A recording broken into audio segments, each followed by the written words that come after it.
question. A lot of Nigerians have, taken social media. They've called into the program. I remember the last time we had a conversation here on the program, and people were talking about how difficult it is to get the UK visa and to visit. And the thing that surprises a lot of them is that, okay, we're not traveling to relocate. We're just traveling to go experience the culture, go experience the people, go experience the place. But then we're being denied. The process is very difficult. Why is it so?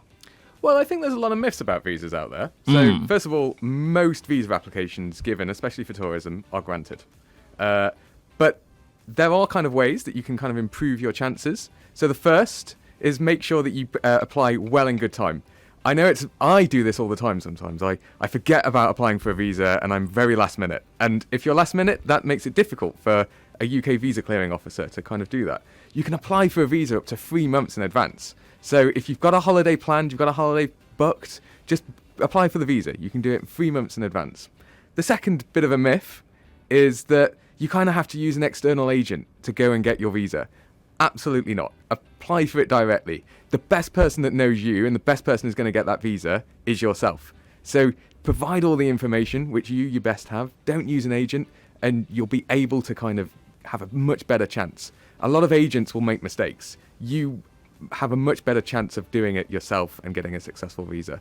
And then the first cheeky little tip, if I can, one of the things that we always see with visas, which always scares visa clearance officers, is people think you have to have a certain amount of money in your account. Oh, we heard of that as well. And if overnight they suddenly transfer lots of money into their account, don't do that. It's really bad for the visa officer because it makes you look really suspicious. Just give all of the kind of information that you need around kind of how much money you have and show a long-term history. That's all we're looking for. And most visas are issued into the UK, and we're really welcoming, and we really want Nigerians to come over to the UK and explore not just London, but the whole of the United Kingdom. And I promise you, most visas are issued. Now, you said that about, the money.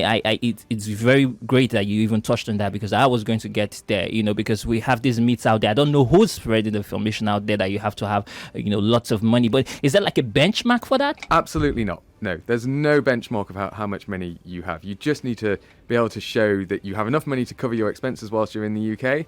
And it helps to show a salary, because that kind of means that you're more likely to return back to the UK. But there's no kind of minimum amount that they look for to have in your account.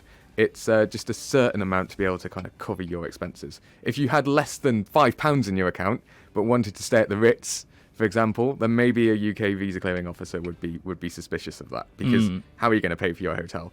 But if you have enough money to be able to cover your expenses, and you show a salary or you show a certain amount of income, that makes it much easier. That's really great. It's really great that you also touched on that, and I really appreciate that you brought that up. Yourself, you didn't even have me. There's a lot of myths out there about visas. Yeah, and trust me, they are much easier to get into the UK. Just fill out the application form yourself, and most of those applications are granted. And if not, then you're given a really detailed letter about what you need to do on your next application. Exactly, because most persons try out again. Okay, when they get the denial, Nigerians, we're very we don't give up easily. Okay, Absolutely. We go on again and again. So we want to know what's wrong, but sometimes there is no detailed response back from the embassy or the commission, to tell us exactly what we did wrong, how they applied wrong, what they did wrong, so they can sort out and all of those issues. So let me correct one other myth, actually, if I can. So actually, the visas aren't issued by the embassy. That's a myth. They're actually issued by a very separate organisation called the United Kingdom's Vetting and Immigration Service, UKVI, and they are the agency which effectively issue the visas and do the clearances. So actually calling me up, calling the embassy, we're not really going to be able to help.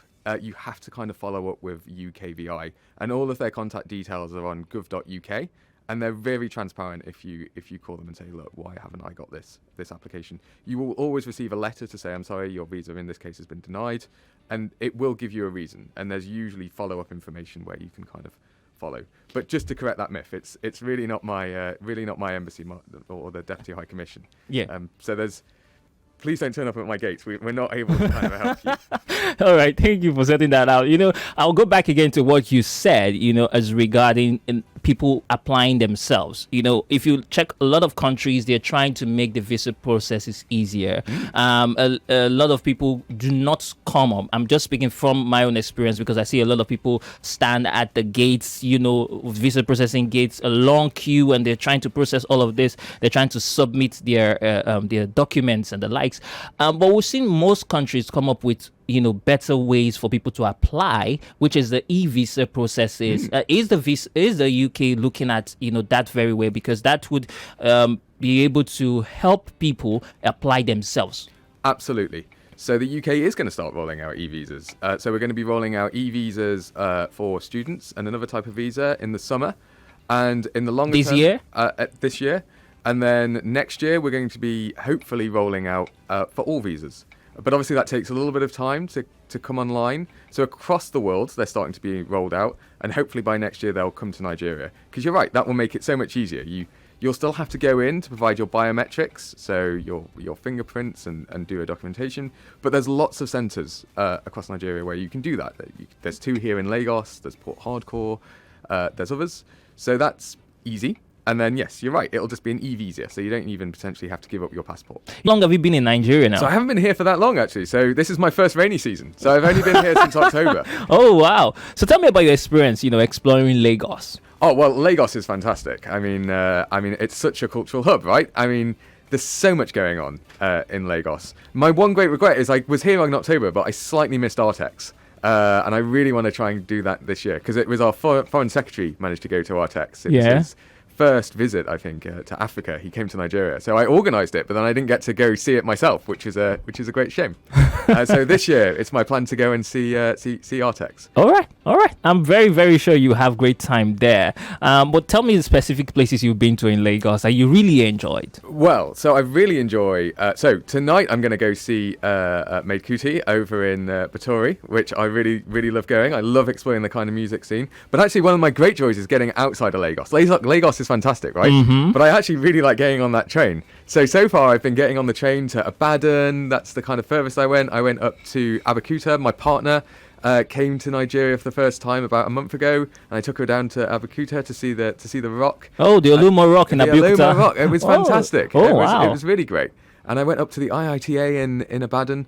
But yeah, I love getting out and getting on the kind of train and meeting absolutely everybody. I think I can ask you this question because we've been going back and forth with Ghana, our younger brothers, or Ghana, over and over again about the Nigerian jalof and Ghanaian jalof. I'm putting you on a hot chair, I know, don't worry. Wow. You survived this one. Ask me that $1 question of whose jalof I prefer. So obviously it's Nigerian. But I mean, the one thing that I've really loved about making jalof is I've started to make it myself. Oh, wow. So if you follow me on Instagram, Simon_Field_SCDO, you can actually see my own images of my jollof attempts.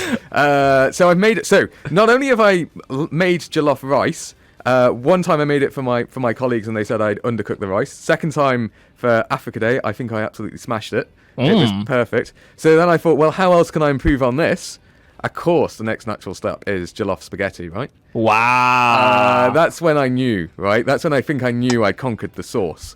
Wow. I really loved it. And actually, the one thing that I absolutely love is trying to merge British food with like Nigerian food.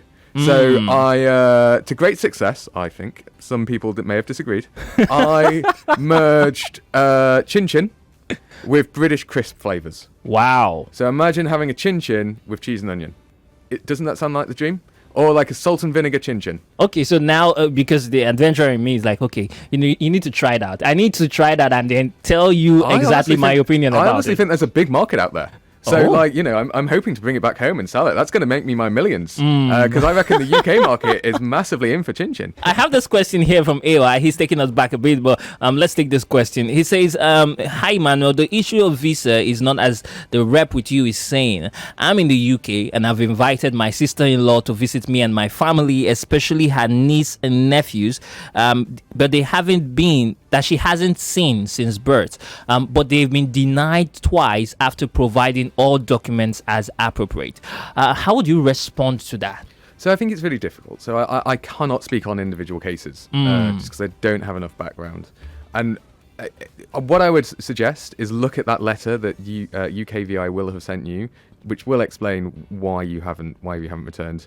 But again, just to kind of highlight those kind of 3 general points. So the first one is make sure you apply in good time. The second one is show that you definitely have enough proof that you're going to return, because that's fundamentally what a UK clearing visa office is looking for. It's looking for the proof that you're going to return back to Nigeria, and that's based on your income, the fact that you have strong links in Nigeria. Show all the kind of approved documents to show that you're going to return back to Nigeria. And again, I cannot emphasize enough of just, you shouldn't use an agent. Just do the online form yourself. Agents obviously have an incentive to reapply and reapply. Just do it yourself. You know you best, right? You're able to kind of complete those forms on your own. I promise you. They're designed to be able to be completed, and there's enough information for you to be able to do it.